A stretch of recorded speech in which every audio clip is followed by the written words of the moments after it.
As the conflict continues in Ukraine, stories of heartbreak and resilience of Ukrainian people spreads throughout the world.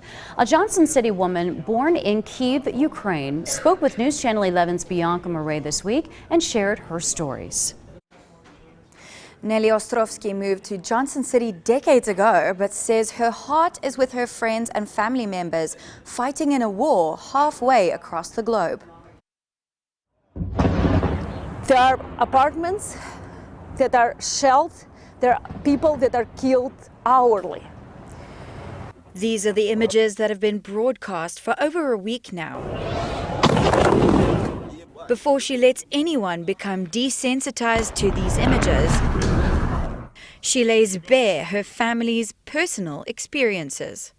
My mom had died 4 years ago, and my good friend, son, graciously agreed to stay in the house to take care of it. On February 28th,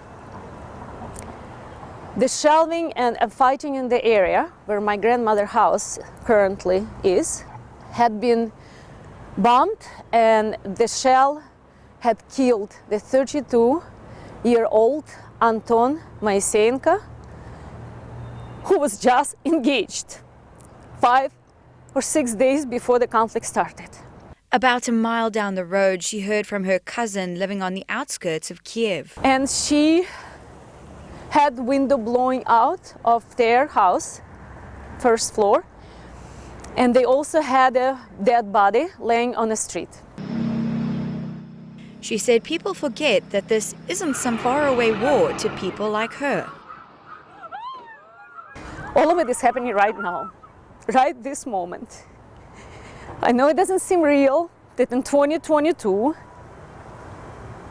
any country that shares values system with Americans can be so savagely attacked and people killed. These are just her stories. She says she lays awake at night thinking of the other stories that might never be told.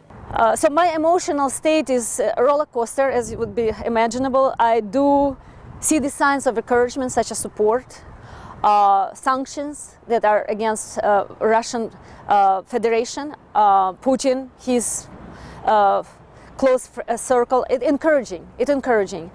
But then I go into despair when I hear from my friends and family that they have dead body in front of their house. Her hope is for people to help end this conflict before any more innocent lives are lost.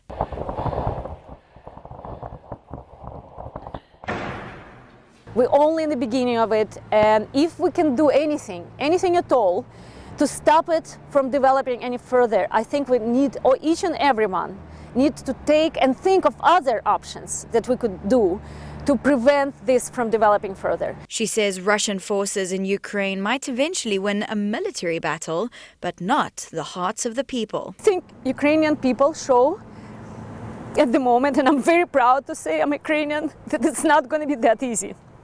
But he will never crush the spirit of Ukraine or Ukrainian people.